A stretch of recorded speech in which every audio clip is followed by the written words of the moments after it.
Welcome everybody. Thanks for joining me today here at A Spoonful of Hope.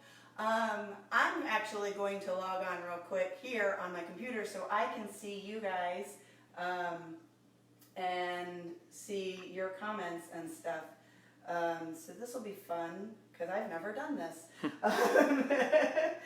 So let's see if I can see your comments. Looks like I'll be able to. All right, so comment away and I'll say hello and we'll go from there. But I want to welcome everybody and thank you guys so much for joining us for our very first cooking demo. We are coming from my home kitchen, so welcome. Just wanted to let you know a little bit about what Second Harvest and A Spoonful of Hope and our community kitchen are doing for everyone out there. Hi, Tony. Hi, Stephen. Right now, our community kitchen, we're working really hard. We are putting out over 55,000 meals a week to kids and seniors. The food bank itself is distributing over 300,000 meals a week, which is double our normal output. So we are working super, super hard. We know this is a difficult time for everybody. So we wanted to do something light and fun for you. Lynette, hi. So one of the ways we are also fighting hunger, especially in our normal times, is through our Spoonful of Hope product line, which some of you may be familiar with. If not, welcome. So we have our Soup for Good, which is our tomato basil soup, which, you know, I may or may not have been the creator on that one, whatever. We have our Cookies for Good, which is our shortbread cookies.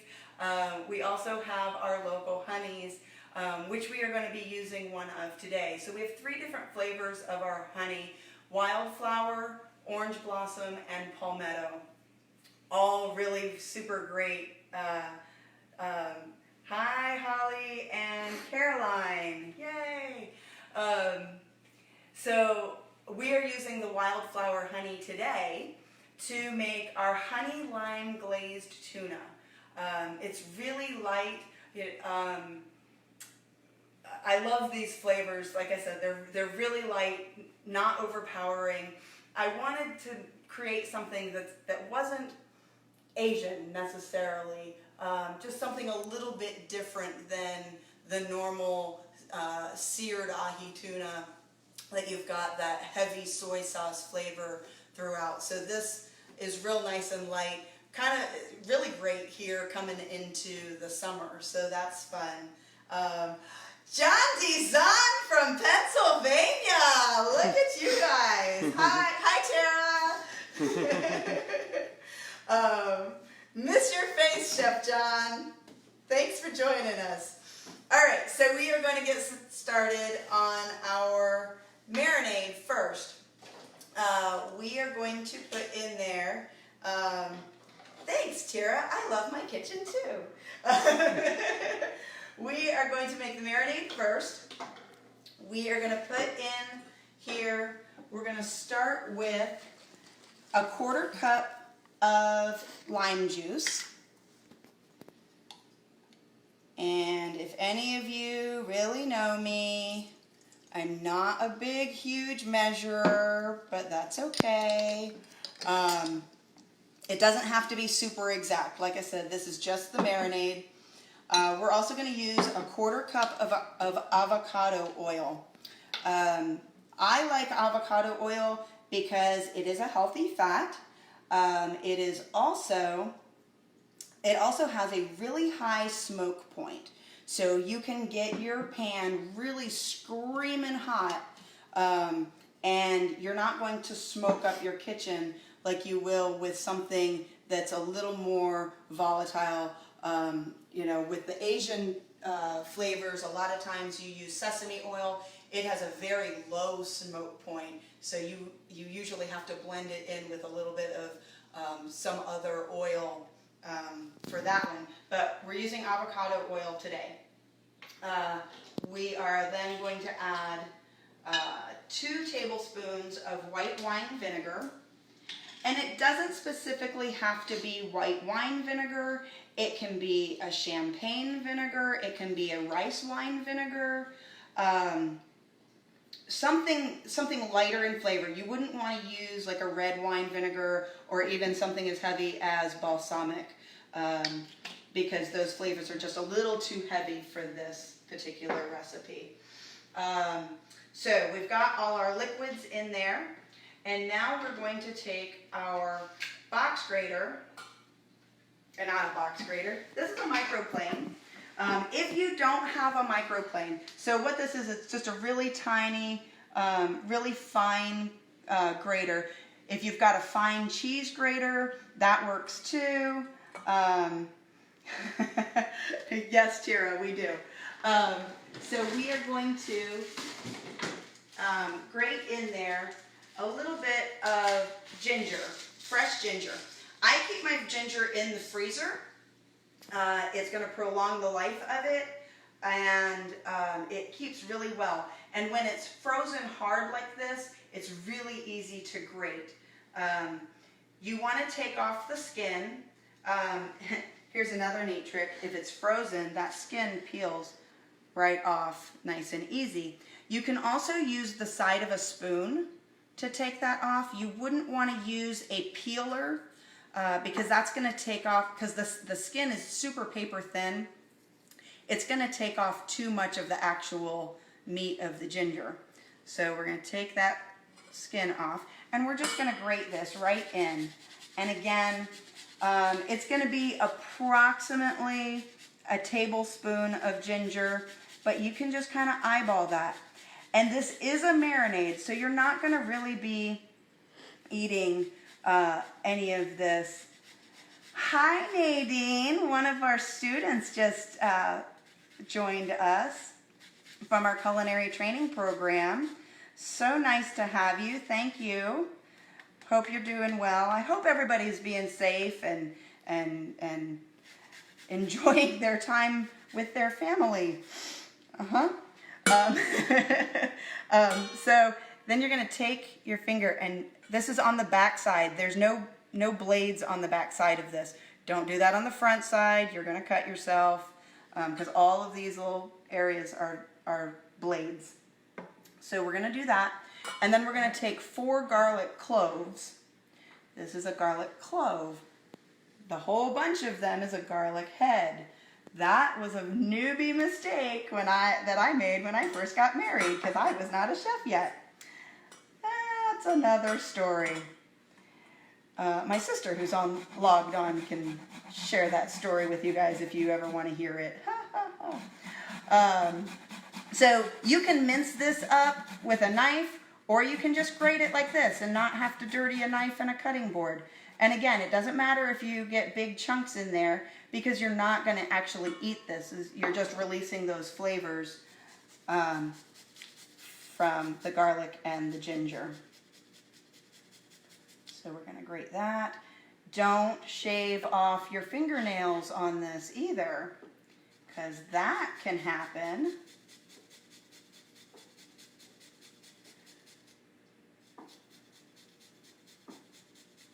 Oh, I said Nadine, but it's Kedia. Hi, Kedia.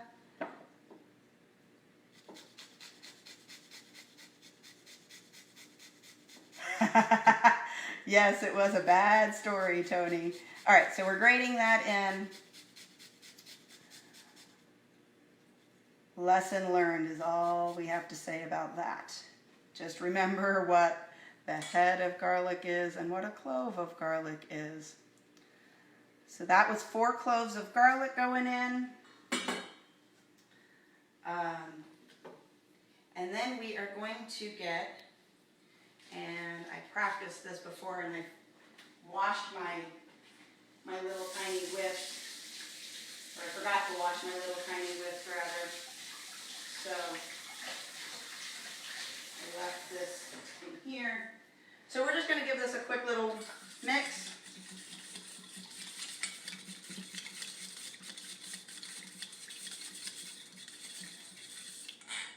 And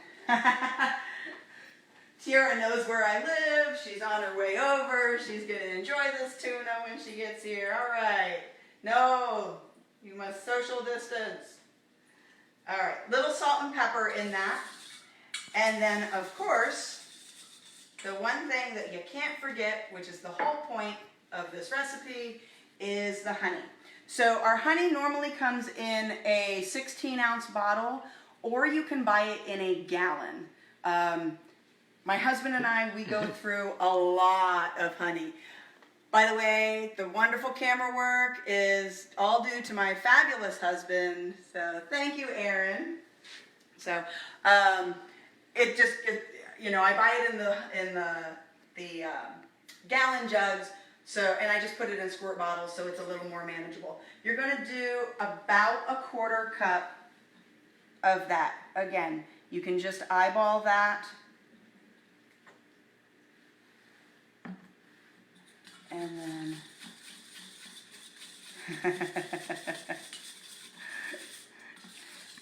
Tara, you're funny. All right. So you're going to mix that up. And then I'm actually going to put my ginger back in the freezer. You will notice that as it thaws, it's going to get really mushy. So you want to keep it frozen for as long as possible. And then, so now we're ready for the actual tuna. We're going to take that out. Let me move all this stuff out of the way for us. No sharp objects in the sink. My husband will tell you that's the biggest pet peeve. Katia will tell you that's a big pet peeve. Be safe. All right, so we're going to take our tuna. And I just have one steak that I'm doing right now, but that's okay. So we're going to take this and we're going to put it into our baggie. And then we're going to pour that marinade over top of it. Now, the tuna steaks that I have are really tiny. These are like a 3 or 4 ounce tuna steak.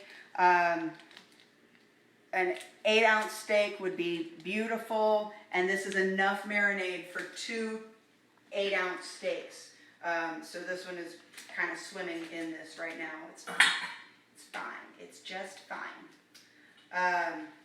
So then, once you have it in the bag, you get as much air out as you possibly can. I don't know if you noticed that I folded that over to get that air out, and then I sealed it.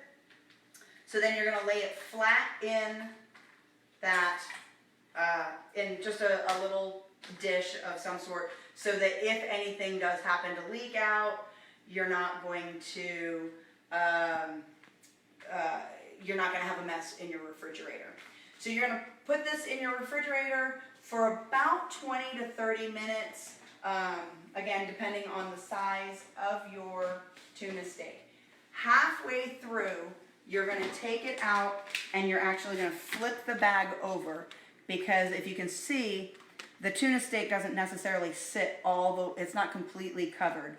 So, and through the miracle of TV, we have one ready to go.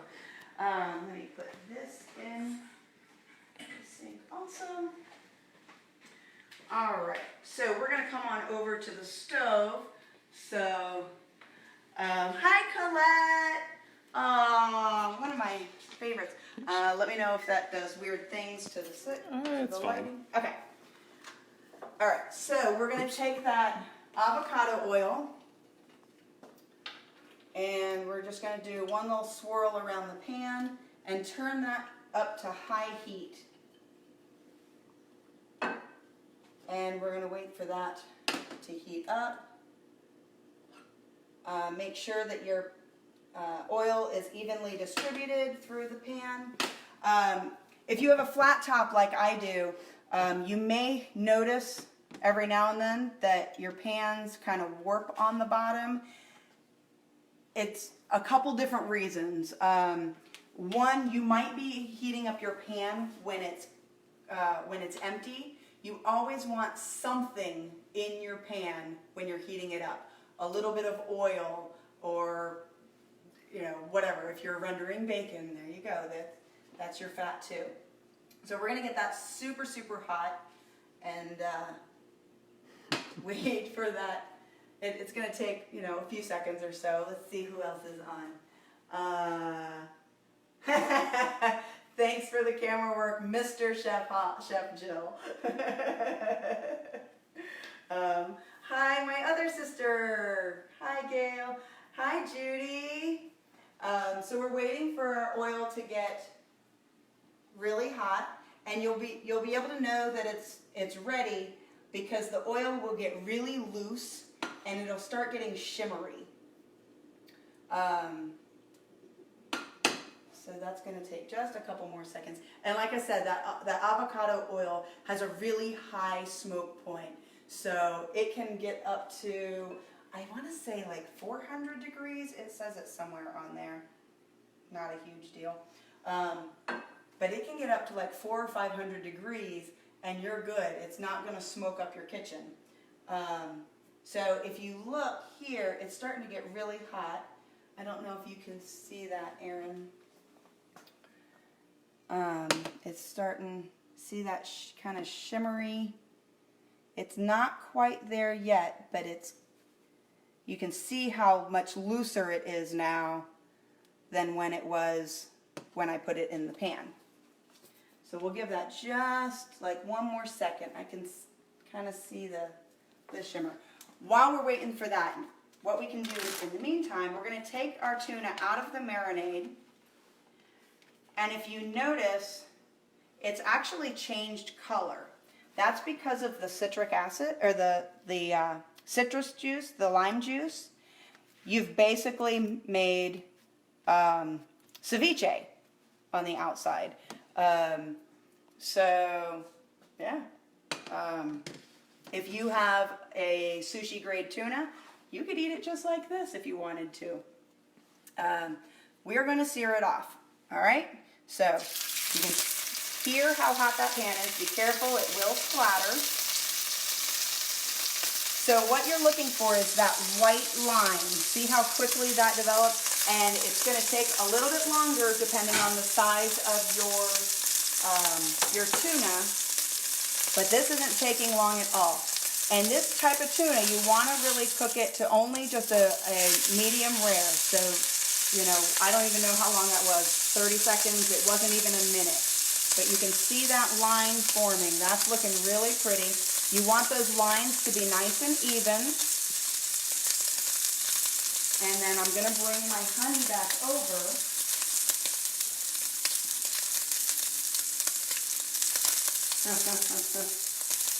All right. So now that those lines are a little bit even, I'm going to take the honey and I'm going to drizzle just a little bit on top. And I'm going to flip that over to caramelize that honey. And it's just going to take a few seconds for that. I'm going to drizzle it on the top of that, on that side also. And flip that again. Again, just a few seconds and we're done with that. You can see all that caramelized honey. All right, we're going to pull that off. And we're going to put that on our board right here for just a second. And then we're going to plate up. You can plate this with some quinoa. Again, my wonderful, wonderful husband made some quinoa to show off. He's a pretty okay guy. I'll keep him around. We also have some carrots that you can put with this. Excuse me, sir. We roasted some carrots. That'll be another class. We'll teach you how to roast vegetables all beautiful. Put that back on the stove over there. And then what I want to show you is the ridiculous number of knives I have.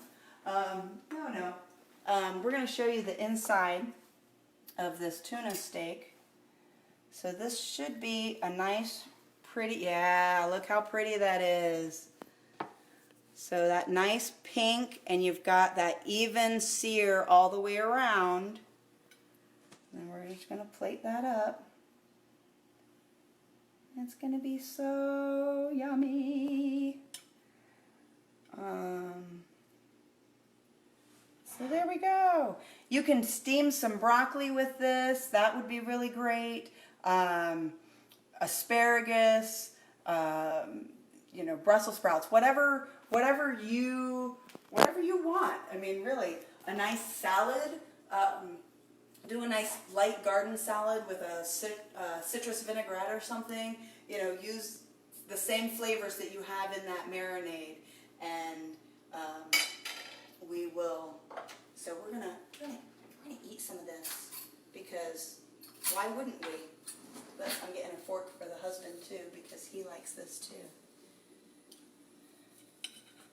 All right, there's one for him.